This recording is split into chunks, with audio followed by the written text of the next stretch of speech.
Hi everyone, welcome back to English 112. This is for our class for Tuesday, the 2nd of May, where we are in the midst of our poetry section. If you look at the notes below, you can see that our second paper on drama is going to be due on the 9th, Tuesday, a week from today if you're watching this video on Tuesday. I am in the midst of working on your journals, so should be able to get those back to you soon so that you could utilize them for your paper if you so desire. I also want to draw your attention to the second point in our notes below about our final examination, which is going to be devoted mostly to poetry because there won't be time to write a paper number 3 about poetry. At the ending of the poetry unit, I am going to ask you, though, to write a journal on poetry, and I'm going to ask you to choose 3 poems and to respond in approximately a page or so for each of the 3 poems you've chosen from our poetry section. As you know, I evaluate that informally on a checkmark system. I see it as a kind of conversation on paper. I don't review for grammar or mechanics, just for content. And that could be something that would be useful to you for the final examination, which is going to be open book, open notes. And the bulk of the final will be on poetry, 80 points.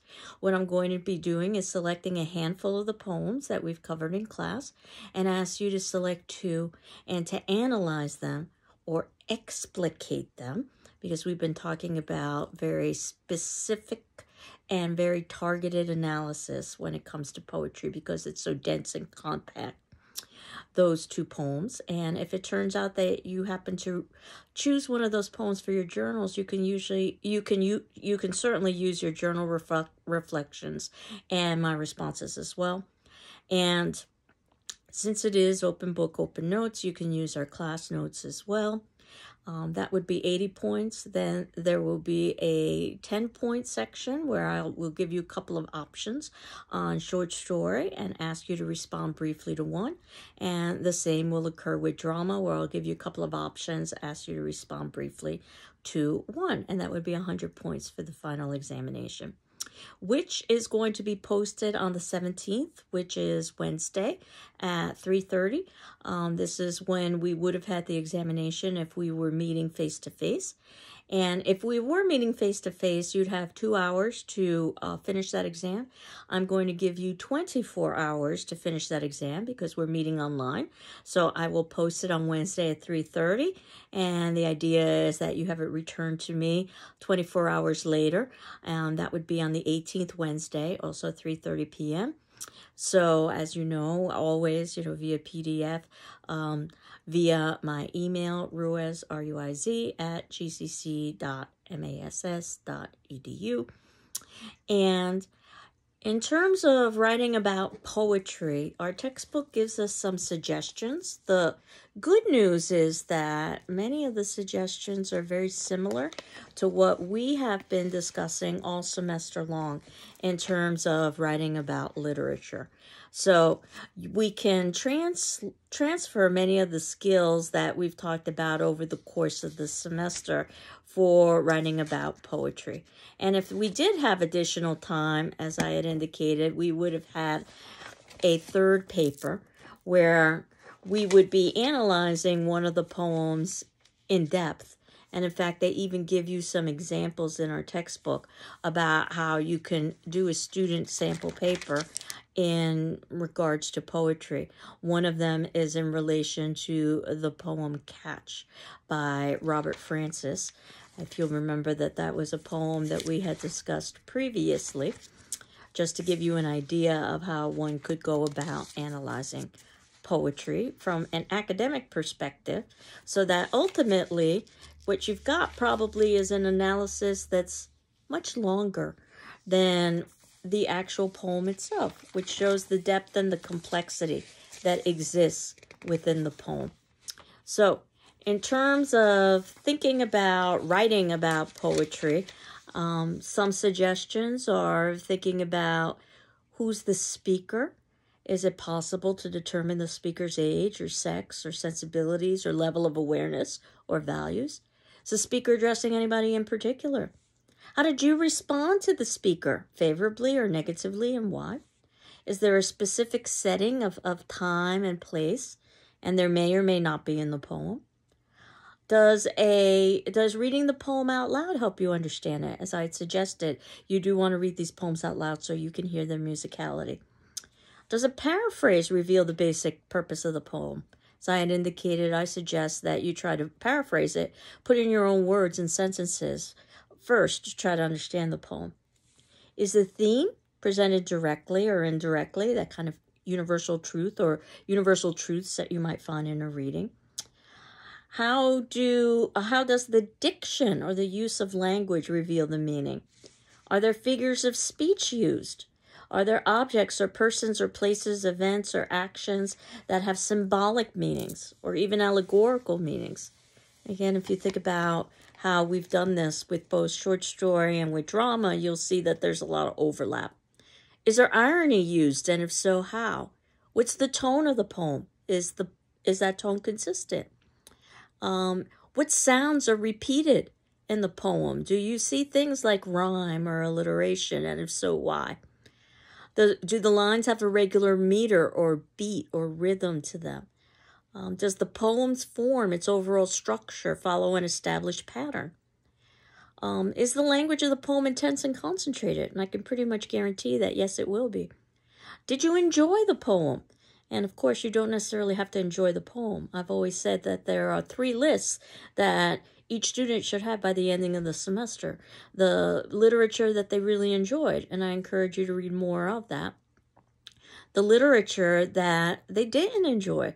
Don't give up on that, because as you live your life, you'll find that you will change. So while the poem may not change, your perspective of it might change. And those poems that you're sort of ambivalent towards, that you could go either direction. And again, I encourage you to reread those poems, because the more you reread, the more likely it is that you'll be able to form an opinion.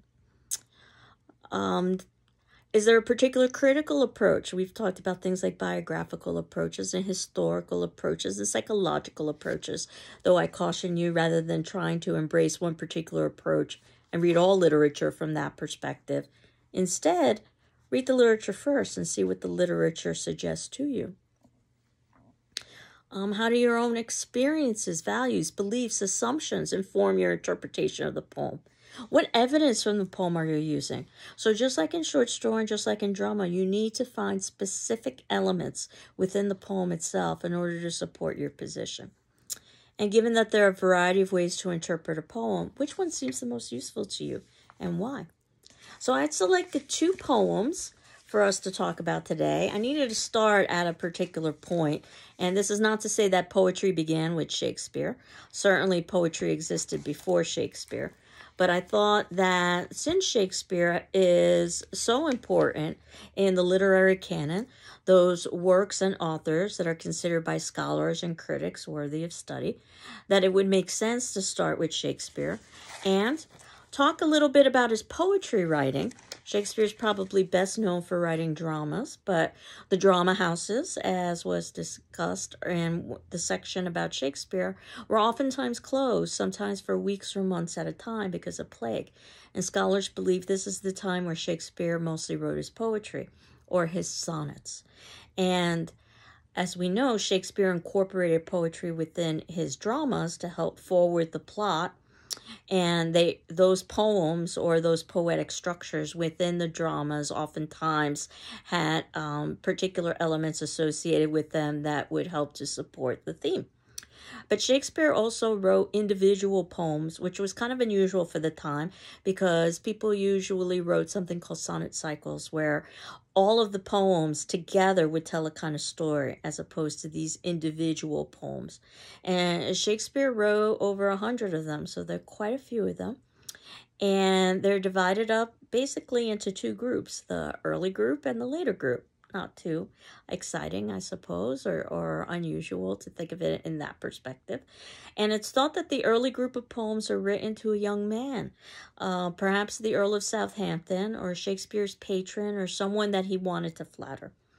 The later group of poems are thought to have been written to someone known as the Dark Lady because of her dark features, specifically dark eyes and dark hair. think Hermia from Midsummer Night's Dream, not necessarily dark skin.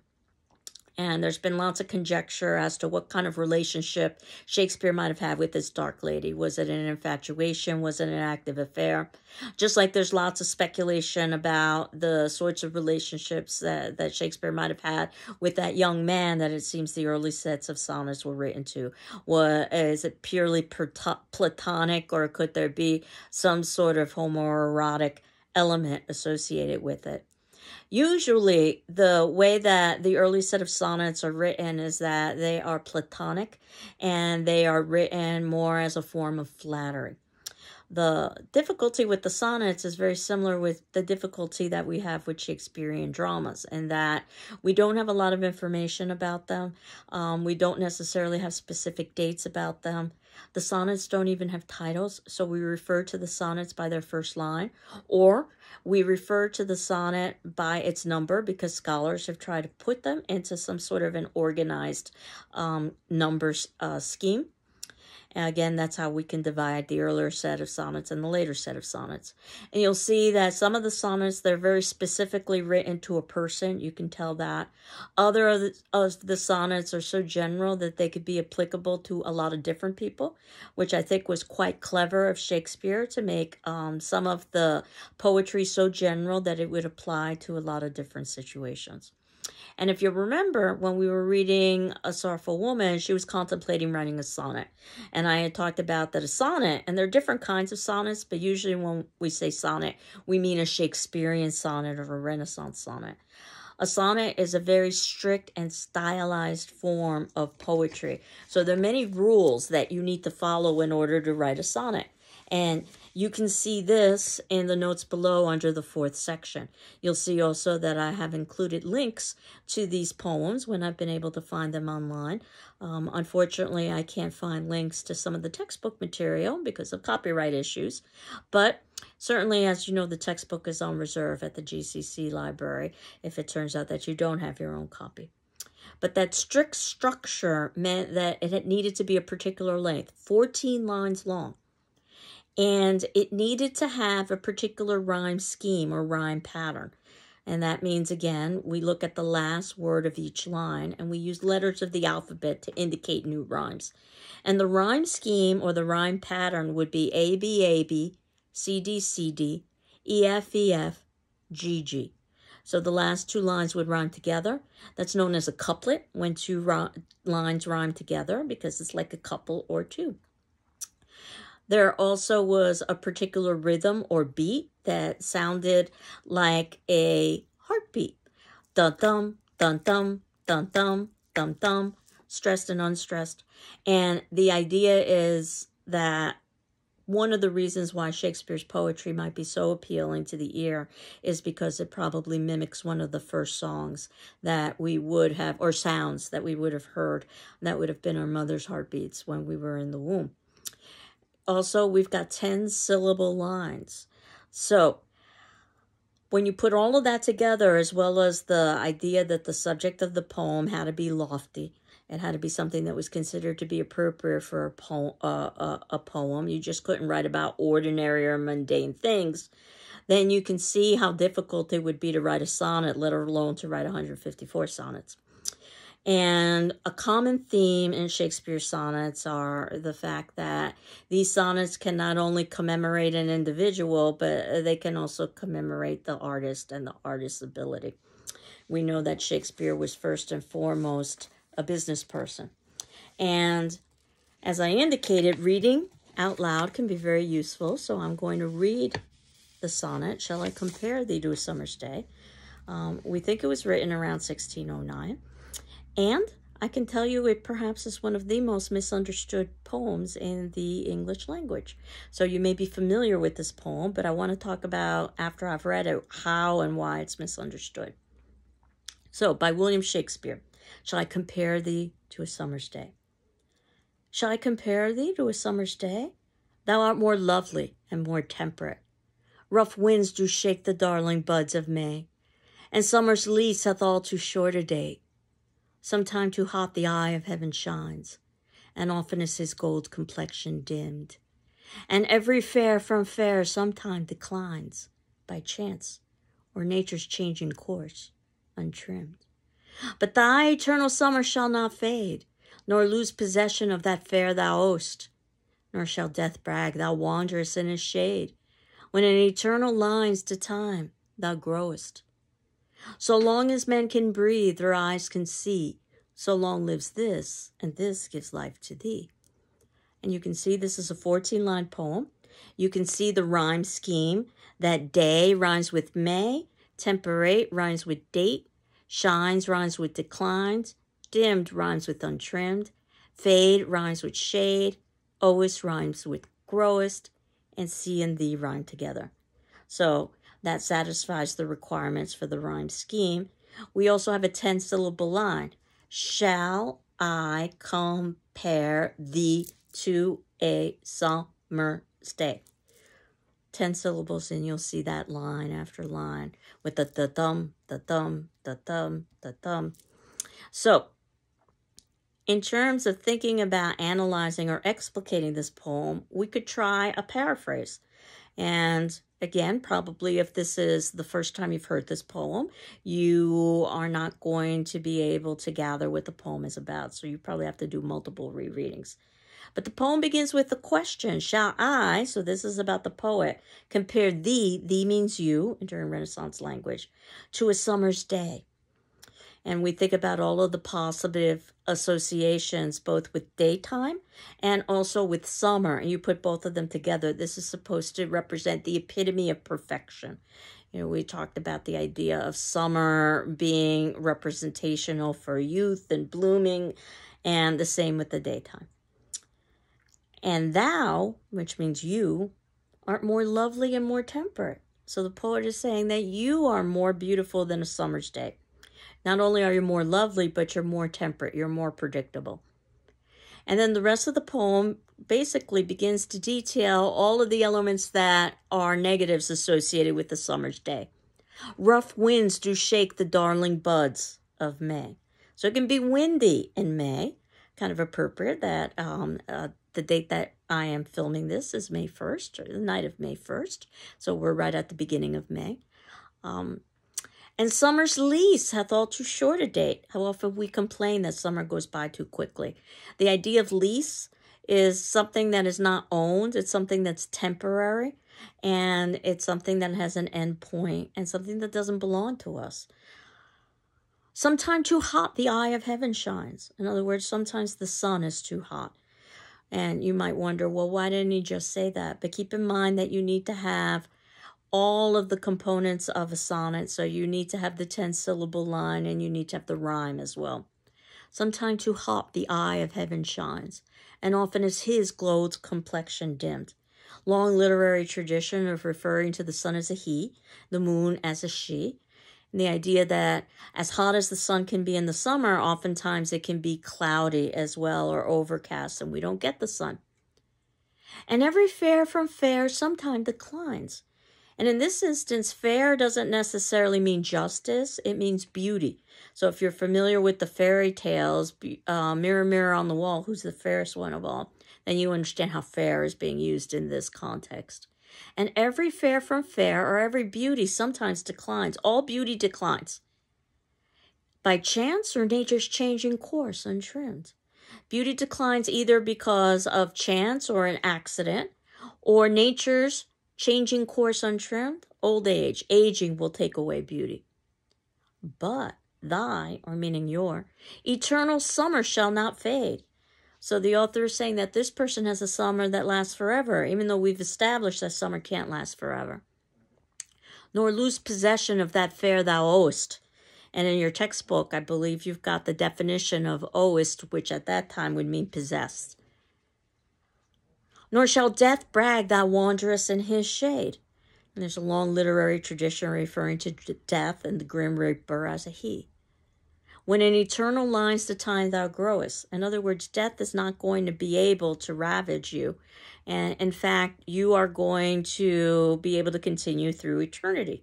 So how is this possible? So we get to the last two lines of the sonnet. That couplet oftentimes serve as a kind of concluding paragraph to sum up things, if you want to think about it that way. So long as men can breathe or eyes can see, in other words, as long as people are alive, so long lives this, and this gives life to thee. And that sentence might be confusing because of the word this, a pronoun. And we're not given the noun that the pronoun is replacing. It's one of the things I might have noted in your first paper. If you were using a pronoun, but in the sentence the noun was not included, well, then you had an unclear pronoun reference. So it would be something like, this what, be concrete, and then you would want to state what the this was in the sentence. You probably stated it in the previous sentence, but ideally, each sentence stands as an independent unit. So the noun exists in each of the sentences. And then, of course, you can use the pronoun afterwards. But let me give you the noun. So long lives this poem, and this poem gives life to thee. So this is in reference to the poem, which of course Shakespeare doesn't name, but if he did name it, then that would throw off, of course, the 10-syllable line. But the sense that immortality can be achieved through verse, that this person will continue on as long as someone is alive to read the memorial of this, that this poem serves as, trying to preserve this person's memory. And think about how bold the statement is, because there's really only one entity that should be able to offer eternal life, God. And Shakespeare is saying, oh yes, and Shakespeare too, the poet, through verse. So this is kind of godlike activity, art. So how is this poem misread? Because this poem is oftentimes quoted in wedding ceremonies and anniversaries and things of that nature. And it's oftentimes read as a love poem that was written by a man, Shakespeare, to a woman. There is no indication of gender in this particular poem. Notice that thou means you, which can refer to male or female. And scholars are correct, and we have no reason to believe that they're not. This sonnet was written in the early set of sonnets that were written to a young man, probably the Earl of Southampton, one of Shakespeare's patrons. And this sonnet is less about a love poem and more about a sonnet of flattery and talking about the beauty of this individual that will be everlasting. So, if nothing else, remember that Shall I Compare Thee to a Summer's Day was not written to a woman. It's unclear the gender of the person, but again, scholars believe it was written to the young man. And we have questions at the endings of the poems, many of the poems, that can help inform your reading. For instance, you're asked to describe the shift in tone and subject matter that begins in line 9. So that gives you an idea that something shifts in line 9. And line 9 is, but thy eternal summer shall not fade. Why is the speaker's loved one more lovely than a summer's day? And we had talked about some of the negatives associated with summer. What does he admire in the loved one? Or what does the couplet say about the relation between art and love? And that basically love can be eternalized through love. Or love can be eternalized through art, And ultimately, what do the final lines mean? So, we could spend a lot more time talking about Shakespearean sonnets, and you'll see that he oftentimes wrote poems that were contradictory to one another. These poems have oftentimes been used to try to get a sense of Shakespearean biography, and much like using the dramas for that, you're not going to get very far. In fact, in your textbook, I believe you're offered another Shakespearean sonnet, My Mistress's Eyes Are Nothing Like the Sun. This would have been one of the later poems written to the Dark Lady, mistress being a female, but not necessarily a female associated with an illicit affair.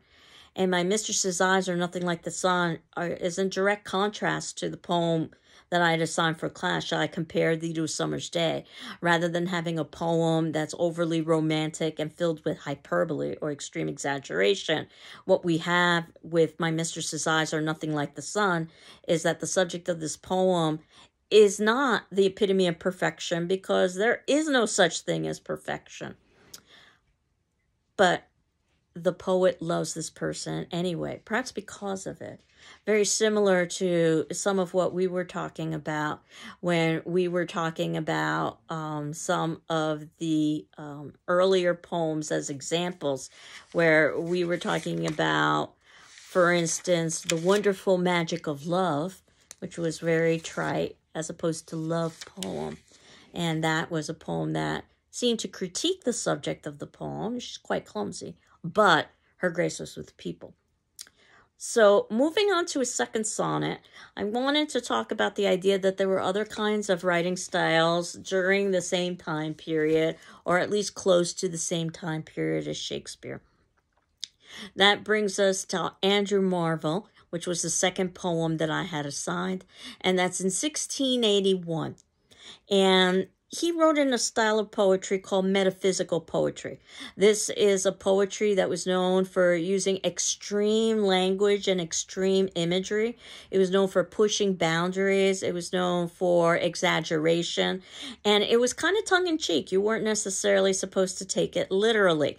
And To His Coy Mistress is a great example of this kind of writing style, which I found that readers or students usually either love it because it's so absurd, or they hate it because it's so absurd. So let me read this poem to you, To His Coy Mistress, written in 1681 by Andrew Marvell. Had we but whirled enough in time, this coyness, lady, were no crime. We would sit down and think which way to walk, and pass our long love's day. Thou by the Indian Ganges side should rubies find. I by the tide of Humber would complain. I would love you 10 years before the flood, and you should, if you please, refuse, till the conversion of the Jews. My vegetable love should grow vaster than empires, and more slow. 100 years should go to praise thine eyes, and on thy forehead gaze, 200 to adore each breast, but 30,000 to the rest. An age at least every part, and the last age should show your heart. For, lady, you deserve this state, nor would I love at a lower rate. But at my back I always hear Time's winged chariot hurrying near, and yonder all before us lie deserts of vast eternity, or eternity. Thy beauty shall no more be found, nor in thy marble vault shall sound my echoing song. Then worms shall try that long-preserved virginity, and your quaint honor turn to dust, and into ashes all my lust. The grave's a fine and private place, but none, I think, do there embrace. Now, therefore, while the youthful hue sits on thy skin like morning dew, and while thy willing soul transpires at every pore with instant fires, now let us sport us while we may, and now, like amorous birds of prey, rather at once our time devour than languish in a slow chat power. Let us roll all our strength and all our sweetness up into one ball, and tear our pleasures with rough strife through the iron gates of life. Thus, though we cannot make our sun stand still, yet we will make him run. You might have noticed in reading this poem, if you're looking at the actual text, that it has a slight indentation around line 21. It isn't a break in the way that you would expect with the stanza. And then there's another slight indentation around line 34. This is indicating a shift in the poem. It's almost like indenting a paragraph. And this is the three-part argument. In some ways, it's almost constructed like an essay with a beginning, a middle, and an end. And it's trying to convince someone. A coy mistress. Coy means shy, and a mistress means woman. Again, it doesn't necessarily mean the negative connotation that we associate with mistress today with illicit affair. And if we were going to paraphrase this poem, we would go through it and try to put in our own words. If we had whirled enough in time, if there was enough time, this coyness or this shyness wouldn't be a crime. We would sit down and think which way to walk and pass our long love's day. Imagine spending the whole day sitting just contemplating where to walk. But of course, we don't have time for that. Down by the Indian Ganges side should rubies find. You could go to India and you could look for rubies in the Ganges River. I, by the tide of Humber, would complain, which is in Britain, and I would stay there. If we had this kind of time, we could travel and engage in activities that would seem to be endless, like looking for rubies. I would love you 10 years before the flood. Flood is capitalized. That's in reference to the religious flood, Noah. So we would go all the way to the beginning of time. And you should, if you please, refuse till the conversion of the Jews. You could refuse me until the Jews actually convert to another religion, which hasn't happened and may never, ever happen. In other words, infinity. My vegetable love should grow vaster than empires and more slow. If you think about some of the imagery associated with vegetables, especially vegetables that look phallic, you can get the sense that there is perhaps a little bit of punning and suggestiveness here about erection. And 100 years should go to praise thine eyes. He would spend 100 years flattering this woman's eyes. And on thy forehead gaze, 200 to adore each breast. So 200 years to adore each of the breasts. That would be 400 years just paying homage to the breasts. And 30,000 to the rest. I'd spend 30,000 years paying homage to all of your body parts. After the breasts, of course, and after the eyes. An age at least to every part, and the last age should show your heart. So I would spend eternity basically complimenting you and your body parts and end with your heart. For lady, you deserve this state, nor would I love at a lower rate. That you deserve that I would spend eternity basically praising you and wooing you. Now the second part, well, we've got the slight indentation. But, however, here's our shift. At my back, I always hear time's winged chariot hurrying near. Time's a wasting, basically. And yonder all before us lie deserts of vast eternity. That basically eternity lies ahead of us after we die. Thy beauty shall no more be found, nor in thy marble vault shall sound my echoing song. When you're dead, you'll no longer have your beauty. You'll be in a marble vault at that point, which means you won't be able to hear my praises. And perhaps the most stunning line of all in this poem, and he says, 25, and line 27, then worms shall try thy long-preserved virginity. That basically he's trying to convince this woman to lose her virginity to him, even though they aren't married. And she's been denying him. And he's saying that if she doesn't lose her virginity to him and she dies a virgin, she will lose her virginity to the worms that will burrow in to her private parts. And your quaint honor turn to dust. All of your honor is going to just turn to dust. And into ashes all my lust. My lust is just going to be wasted. The grave's a fine and private place, but none, I think, do there embrace. That no one is going to show you physical affection in the grave. And now we get the next indentation, the third part of the poem. And this is around line 34 or so. Now. So we're talking about now. This is a Carpe Diem poem, which is Latin for seize the day, live in the moment. Now, therefore, while the youthful hue sits on thy skin like morning dew, while you're young and beautiful. And while thy willing soul transpires at every pore with instant fires, while you're filled with lust and energy and desire. Now let us sport us while we may. In other words, let's play. But I think the idea of sport, that we're not supposed to take this literally. It's a kind of sport, metaphysical poetry, to try to outwit. Now let us sport us while we may, and now like amorous birds of prey, rather at once our time devour. Don't let time consume us. We will consume time. Then languish in a slow-chapped power. That basically, if we don't take advantage of time, time will take advantage of us. Now let us roll all our strength and all our sweetness up into one ball. In other words, let's become one. So he's talking about, again, the consummation of relationship. And tear our pleasures with rough strife through the iron gates of life. And you might have heard about the golden gates of heaven, but these are the iron gates of life. And let's seize the moment and live now, make heaven on earth, in effect. Thus, we cannot make our sun stand still. In other words, we can't stop time. Yet we will make him run. So the idea is that if you've ever heard, give it a run for your money. And if anybody knew metaphysical poetry during this time period, and they would have also understood the wink and the nod at the ending of the poem, so to speak, when Andrew Marvell says, though we cannot make our sun stand still, because there was another very famous metaphysical poet. His name was John Donne. And he wrote a poem called The Sun Also Rising about two lovers in bed who are lamenting the fact that the evening is over and that the sun is rising, so that is going to be the ending of their romantic episode. So I wanted to just show you a very different kind of poetry. And you can see that some of the questions at the end, again, could inform your reading. Did you think this Carpe Diem poem, again, Carpe Diem means seize the day, live in the moment, is hopelessly dated, or does it speak to contemporary concerns?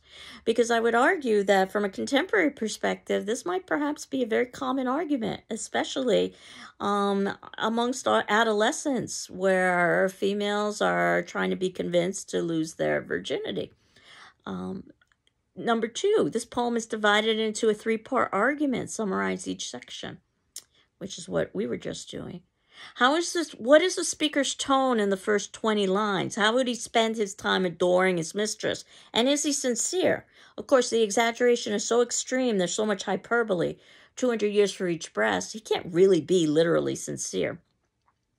How does he expect his mistress to respond? And again, I don't think that the subject of the poem is supposed to take this literally.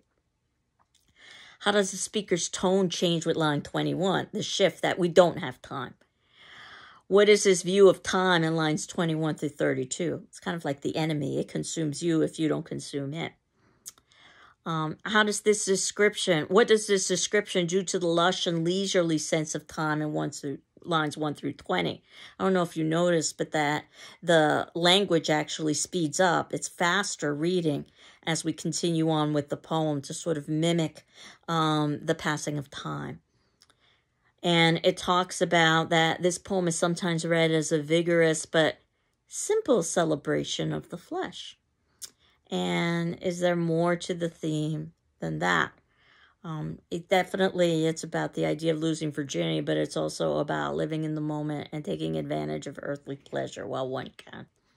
So those are two very different poems that were exemplified as examples of different kinds of, or that I used as examples of different kinds of writing, both from the 1600s.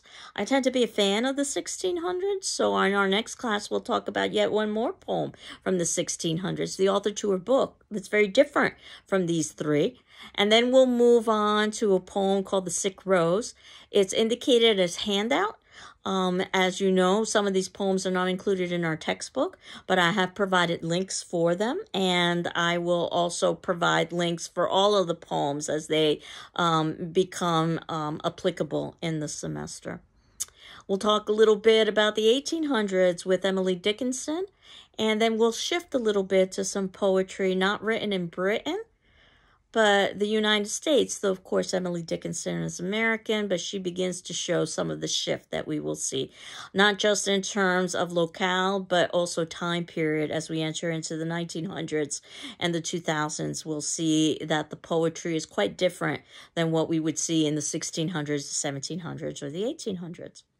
So what's left is basically what we would do for our attendance question, which of course, is going to be due in 48 hours. And if you need an extension, please let me know. You're not required to respond to other people's responses, but I do encourage you to read their responses. And I wanted to revisit the idea of the second paper. I had asked you previously what play you thought you were going to write about and why. And now I'm asking you, what topic do you think you're going to be writing about and why? And of course, this does not have to be definitive. You can still change your mind, but I'm trying to encourage you to think about this second paper, which will be due sooner rather than later.